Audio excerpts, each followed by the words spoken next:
Welcome to this special series of the Craft Industry Alliance podcast. I'm Abby Glassenberg, the co-founder of Craft Industry Alliance, an online community for craft business owners. And in this limited series of our podcast called Powering the Creative Economy with Spoonflower, we're focusing on artists and makers who have created innovative businesses using Spoonflower, the world's largest custom fabric, wallpaper, and home decor digital marketplace. In today's conversation, we're taking a deep dive into creating a clothing collection with my guest, Andrea Geer. Andrea creates original artwork using a variety of media and techniques: photography, digital drawing using Photoshop and Procreate, and traditional painting techniques all come into play. These techniques are also combined to create the end result. Andrea designs the clothing, and she and her assistants sew the garments in Rochester, New York. And the clothing reflects an ongoing interest she has in color, pattern, and texture. Spoonflower provides on-demand digital printing using an eco-friendly, sustainable, and scalable manufacturing process. They like to say, if you can dream it, we can print it. And Andrea Geer took them up on that offer. Let's hear how she did it. I'd love it if you could kind of talk to us first a little bit about your growing up.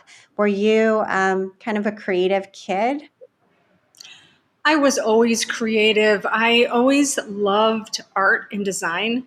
And even when I was a child, I knew I was going to be an artist. For some reason, it just was it's one of my first memories. And my parents would say the same thing. And they were like, they just always knew that I was going to go in a creative direction. And where did you grow up?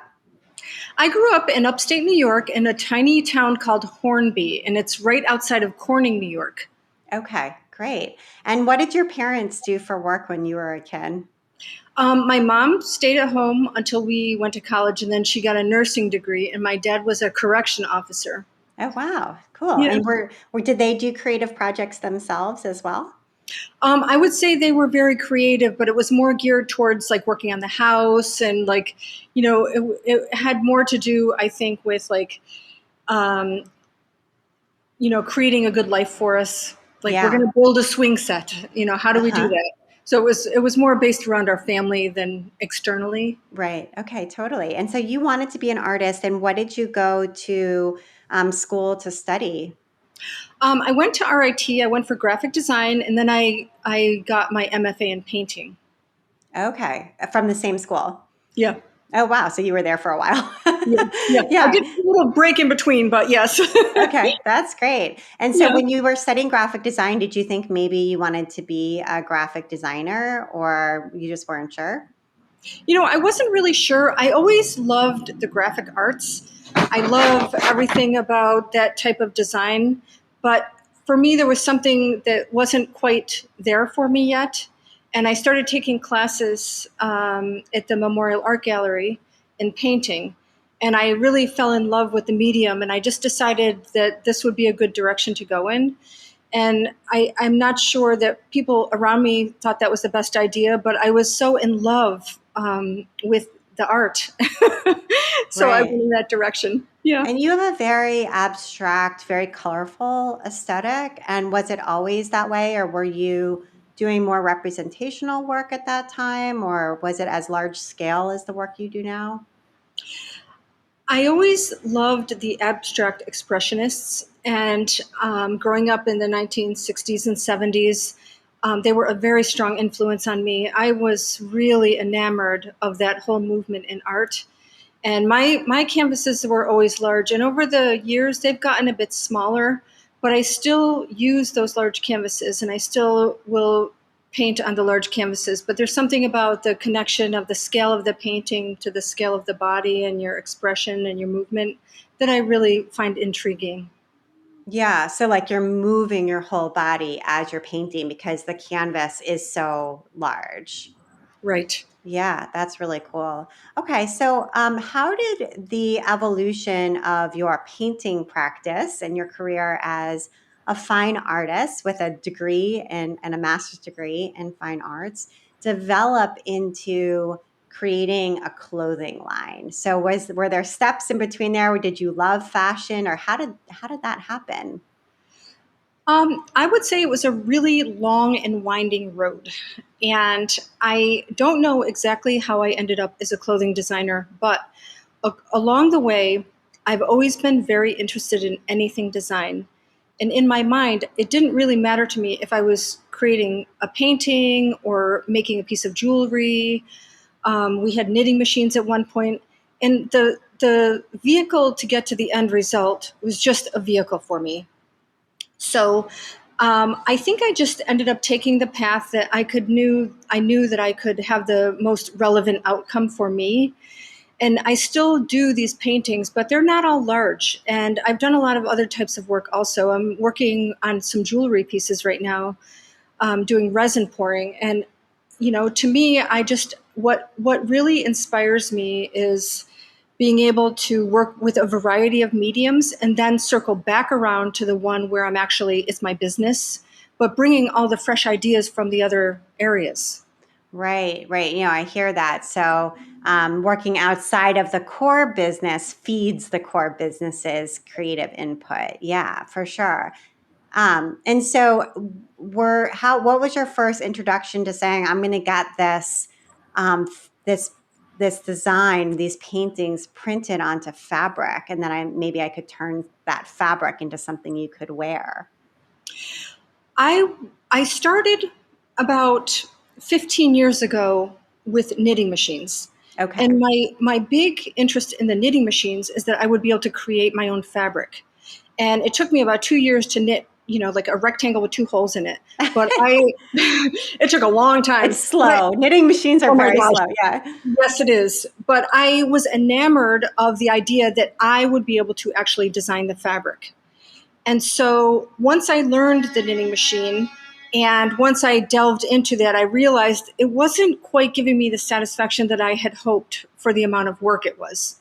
And so I'm always on the internet. I'm looking up, printing on demand. I'm looking up weaving on demand. I'm constantly looking for new ways to sort of express my ideas. And I did run into Spoonflower online at some point, and I registered. I had an account, and I didn't use it for a long time. I uploaded a few designs, and I sort of forgot about it while I was knitting. And at some point, I circled back around, and I was like, this would be cool. I wonder if I can take my paintings and I'll just try a little bit and see what this looks like. And so I had to have my paintings photographed. Yeah, So I was going to ask about that because they are, fairly large scale, and so like one of the hurdles I think for somebody listening who's like, oh, I'm a painter, I'd love to do this too, is how to get the scan or the photo of the artwork so it's in a digital form. So, what did you wrestle with that, or did you come up immediately with the right solution? Oh no, I made many mistakes for sure. But what it came back around to was I realized that I needed to be able to print to the scale of the fabric width. So I couldn't really take a picture with my phone or my regular camera and get that file size large enough. And so what I realized is I have to have somebody else with a better camera take the pictures of the paintings. And so I hired a photographer. And I mean, it was a leap of faith because I don't know if this is going to work or not at all. He took the pictures of the paintings, and then I made them the correct size in Photoshop, which I was just learning at the same time also. And I had a really, a basic knowledge of Photoshop, but I was by no means an expert. So once I was able to get the file onto my desktop and into Photoshop and size it to the correct size, then my eyes were opened, because then I realized, well, it doesn't really need to be a painting. It could be a drawing.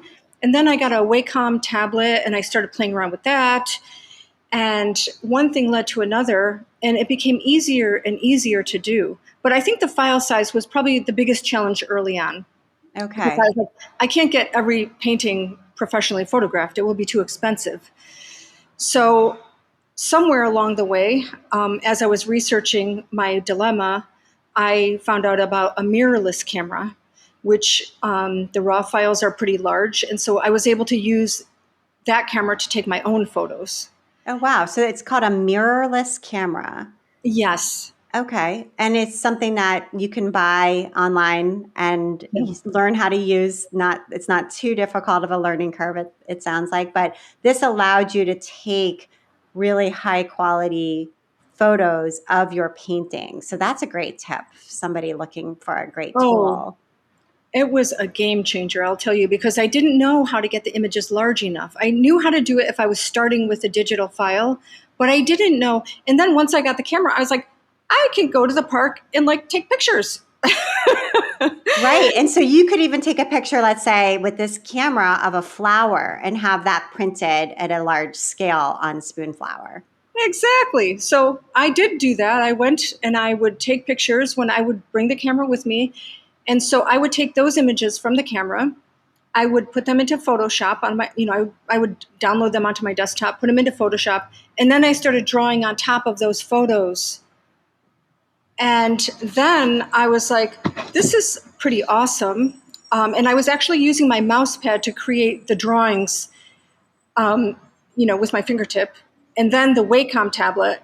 And then I was like, it seems like there's too many steps here. I'm getting kind of lost along the way with the number of steps. So I was interested in simplifying my process. So then what I did is I got the iPad and, there's Procreate on the iPad and the iPencil. So I was able to actually draw on the screen. And that was a really another eye-opening moment because I was like, okay, not only can I take a picture of my artwork, and it doesn't have to be a large painting. It could be just a painting on paper. It could be a print. And I have hundreds of pieces of artwork that I've created. So I could take a picture of any of those, put them in Procreate, put them in the Dropbox, download them into Procreate, and then draw on top of them. And I could also change the color. So as with many things along the way, I just learned more about the technical aspects. But, I was never an expert in any of these things in particular. I just learned what I needed to know in order to get to the next step of what I was doing. So I Right. would definitely not call myself an expert in Procreate, but I'm very familiar with the tools that I use on a regular basis. And those are the tools of drawing, creating shapes, changing the color and the hue and the value, changing the size, importing like other images that I can put side by side. There's a lot of tools in there that, like once you start delving into it, you're like, I'm never really going to learn all this because there's too much. It would take forever. So I'm like, I'm just going to learn what I need to know right now. And it won't be perfect. And the repeats maybe aren't going to be perfect, but I just want to start. Right. And I feel like you have the confidence to know if you need something in the future, you could teach yourself. Yes, and I think the tools are really so much easier to use. And like the camera, for example, that is not easy to learn how to use really, but I realized I didn't really need to learn every single thing about the camera, thank God. I went to the camera store and I was like, okay, where's the automatic setting? Like, I really just want to take some pictures. And what is the easiest way for me to do this being a non like technical person? So they showed me how to use it and I was using it that day. But I think for me, the key is not going down the rabbit hole too much with the technical aspect of what I'm doing and just keeping in mind, like, what is my favorite part of this process? It's the actual design aspect of it. And the tools help me get there, but they're not the reason I'm doing it. They're just an aid to get me there. Yeah, that's great. Really, really solid advice. I love that. So, okay, so now you have kind of the world is your oyster. You can upload and create these beautiful designs based on your art, your photography. Where did Spoonflower come into play here? I'm sure you ordered some fabric to see what it was like, and kind of ideas did that generate in your mind? Every time I create a piece of artwork and have it printed, it's really low risk because you can order a yard or 2 yards, or you can order 200 yards. So I realized early on that the Spoonflower was going to be a company that I could grow into. They could grow to my demand, and I could grow into their technology. And so at first, I ordered a couple yards of this and that, and I was just experimenting. But then I was like, I had already been sewing because we had the knitting machines and we were sewing the sweaters. They weren't fully shaped garments, they were sewn together. So at the same time I was learning about the artwork, I was also getting better at using my industrial sewing equipment. But I've always tried to invest in the best equipment that I can afford at the beginning of the process because you grow into that. I grew into it. So I would order a couple yards of fabric. I would make a very simple top or a shirt, and I would just see how it drapes, see how the pattern falls in the fabric. Sometimes the pattern was not flattering. And then in other times, I was like, oh, wow, this is really flat. This looks really nice on. I love this. So the more I started uploading the artwork, the more I wanted to do because the more ideas I had. And so I've gone through, so many different images that I've printed. And now that I am a clothing designer and I create wholesale collections for the marketplace, it's a very, very fast moving business. And it really suits me perfectly because I can create a new collection with new prints every 6 months. And if I have a store that, or if say I have a print that I know is doing particularly well, I'm like, well, the people like these colors. I really love these colors. What can I do with this that's a couple steps beyond what I have done? And so it just really suits my personality and my desire to design. And I rapidly move through this design process. And not everything is great, believe me, but there's enough in there that's really good that I can just kind of skip by the things that I'm not as happy with. And I figure it's all, an experiment, a big experiment, really. And I'm trying to design things that people enjoy wearing and colors that look good on people. It's all really to contribute my design aesthetic in some relevant way. And I would describe your design aesthetic in some ways, the cuts of the pieces remind me of Eileen Fisher.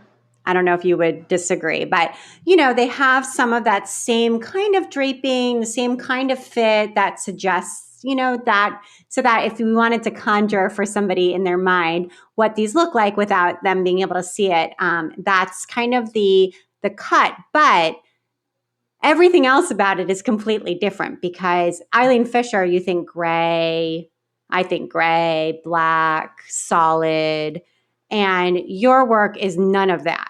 Am I describing it correctly, or how do you describe it?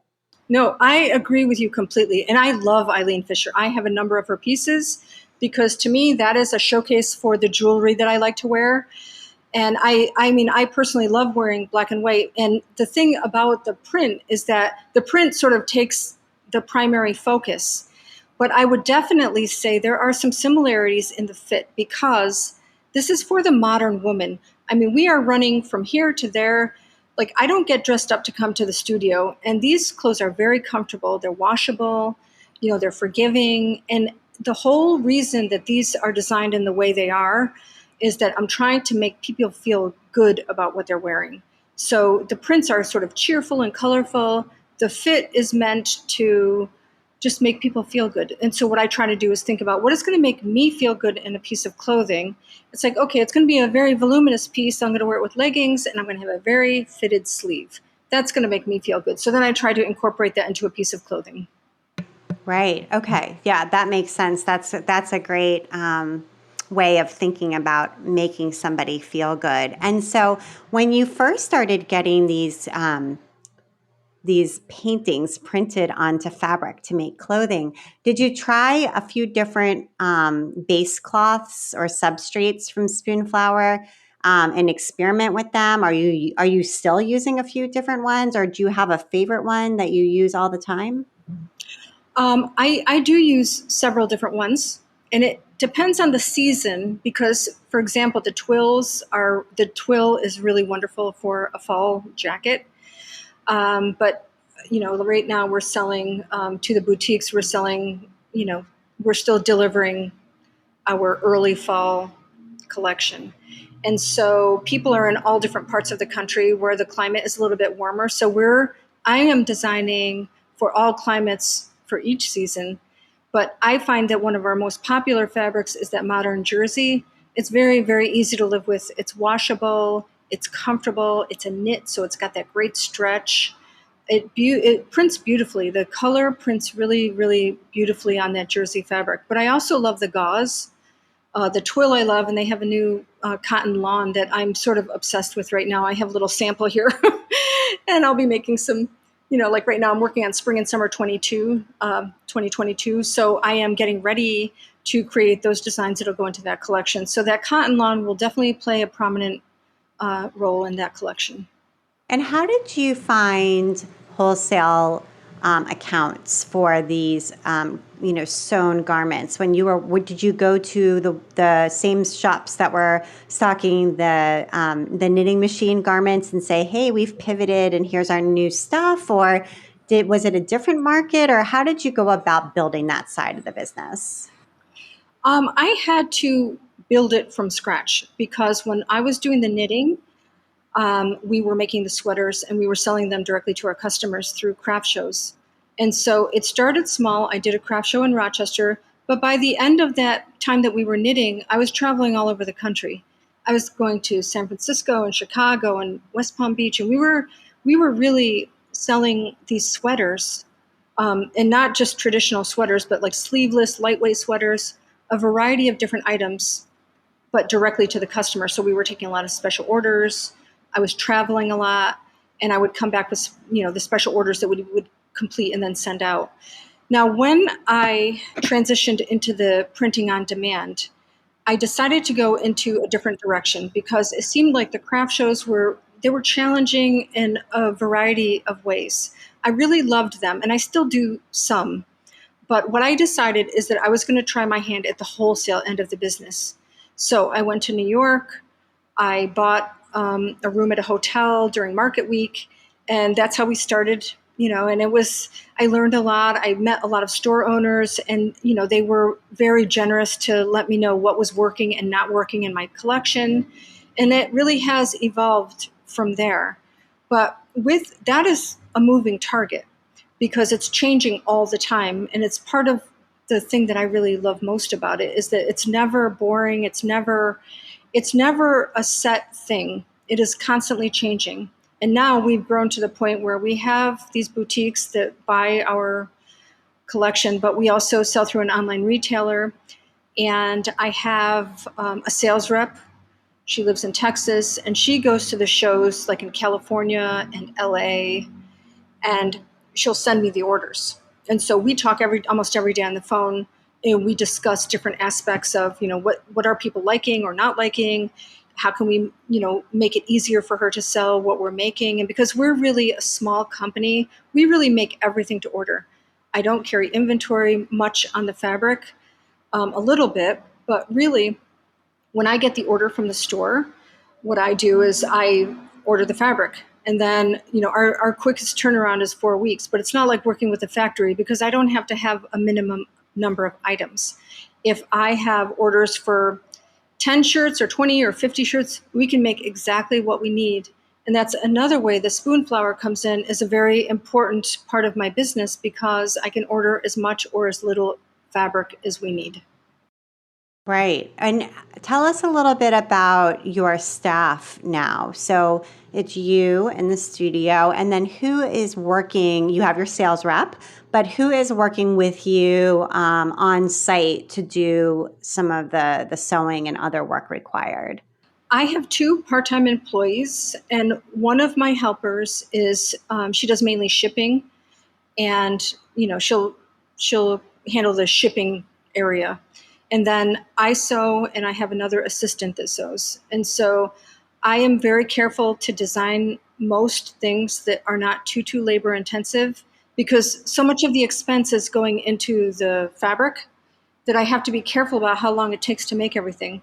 And so that's where some of this high-speed industrial sewing equipment comes in handy because I know that I can create it in a certain number of minutes, in a certain amount of time. And so this really helps us a lot. So it sounds like each season you are creating new paintings, new designs in Procreate, and then uploading those to Spoonflower and using those as the basis of the new collection. Is that right? Yes. I use other companies too, but I love Spoonflower because their turnaround time is shorter, and I have more information to react to more quickly. And do you have one of the pro accounts with Spoonflower? Yeah, that's great because you get free shipping, and I have a dedicated email if I have a question They're wonderful. It's really a Yeah. wonderful, wonderful company to work with. I've been extremely happy with them. There's a professional discount based on volume. So that has been very helpful as well. And, I can't really say enough good things about them. They're really a well-run company, and they're really relevant to the way people are thinking about design right now. Design is a very democratic process, and a lot of us have tools that we didn't have access to before. We have Procreate and Photoshop. We have the ability to take the photos ourselves. I have pattern making software on my laptop. I mean, it's amazing. But the thing is, because design is so democratic, there are some companies that understand all of this, and they're like in the front runner. They're front runners for this sort of movement of making and printing on demand and making to order. And it's like small batch manufacturing. And I don't even know what I would call it manufacturing. Yes, we make a lot of shirts, but we are able to respond to the needs of the marketplace and our customers. Right. And you don't, I mean, this is the opposite of fast fashion. Yeah, You don't have tons of waste. You're not carrying tons of inventory that's then deeply discounted and that sort of thing. You're really creating to order. And you can do that because you're able to get these orders and then order exactly the right amount of fabric and sew exactly what the order requires. right. And Yeah. if I want to experiment with one of a kind pieces, which I do frequently, I'm like, oh, I want to do this other thing. I don't feel bad about ordering fabric for that either. Or I'll go through, we have a whole collection right now that's based on our scrap fabric. And so after we cut those shirts out of the jersey fabric, we're left with everything on the edges and sides. And so what we did is we created a new pattern for a particular set of shirts that is not the whole front and the whole back and the whole sleeve. We basically broke it down into pieces. And so now we piece these items together. They're adorable and people love them, and we can offer them at a little bit of a lower price point because we're using our scrap fabric, and it's wonderful to be able to use it. So we have a long ways to go as far as just becoming more efficient and having less waste, but it's a constant ongoing effort, I would say. Yeah. And tell us a little bit about your studio space where you are right now. What does the space have? Where are you located? And what do you like about it? I have to say, I really love this space. It's in the old Central Post Office in Rochester. It's got huge windows. I have an immense space here, and it's not fancy, but it is so wonderfully functional. It's got very tall ceilings, and I have a lot of room to spread out. And my workers, we all can really spread out. And it's laid out in such a way as when I walk in the morning, the first thing I do is I look at it and I have a smile on my face. It's a beautiful space. The landlord, That's everybody here is like wonderful. It's a great that's place to great. work. Yeah, yeah, absolutely. That's so important too. What are your plans for the future? And anything coming down the pipeline that would be interesting for us to know about? Well, I always am delving into new materials. And right now we're working on a line of jewelry. It's not done yet, but I'm taking the same prints that we print on the fabric and we're printing them on paper and embedding them in resin. And so that's a challenge right now, and it's a really fun, exciting new direction. And so my thought is I would love to have a line of jewelry to go with the clothing. It's just so much fun to learn about a new material. And we've been through a lot trying to get rid of the air bubbles and this and that, but I think we found a way to get rid of them. It's amazing. It took a long time, but yeah. So anyway, yes, there's always going to be something next here. I don't want to say that I get bored because there's always ways to make it interesting, but I always want to grow as a designer, and I always want to expand my vocabulary so that what I want to design is what I'm actually able to design. So it's a lifelong process. I think it's just a lifelong interest I've always had, and I love that idea that if I want to branch off into a different category, I can do that. And because I'm self-employed, and it's all a matter of, is this going to enhance the lives of my customers? Is it going to make me happy to make it? I love making things. I'm a very, very much a hands-on person, and we've learned a lot here. And it's all been incremental, and it's all been on an as-needed basis. Right. I think that's really reassuring that you don't need to know everything to get started, Right. and you can learn as you go in order to accomplish the ideas that you have in your mind. So that's just a lovely, lovely message to part with. So thank you so much, Andrea. You're very welcome. And if I could say one last thing, Absolutely. and this is for the other makers out there, like, it's really about feeling inspired. And if you can find a way to find inspiration, however that happens, that is the driving force behind the creative work. And it will be different for all of us. But I know when I feel it, and I feel that the people watching this and the other people that craft and make various things, they know when they're on that path of inspiration. And it requires many steps after that. But if you can hang on to that feeling, that's a really driving force that will push you in the right direction. Yeah, absolutely. So listen to that feeling and follow it. Definitely. Yeah, that's wonderful. Thank you so much. Thank you, Abby. You can check out Andrea Geer's business at andreageerdesigns.com to learn more about her. Today's episode was powered by Spoonflower and Craft Industry Alliance. Get started making your business dreams a reality with Spoonflower, where you'll find over 1 million designs curated from thousands of artists worldwide. If those creative juices are really flowing, try your hand at uploading your own design and see your vision become a reality. Once it does, connect with fellow business owners for advice and support at craftindustyalliance.org. The audio in today's episode was edited and mixed by Matthew Talesfore at Mixture Films. I'm Abby Glassenberg. If you enjoyed this episode, leave us a review on Apple Podcasts or wherever you listen. And most importantly, tell your friends. Thank you so much.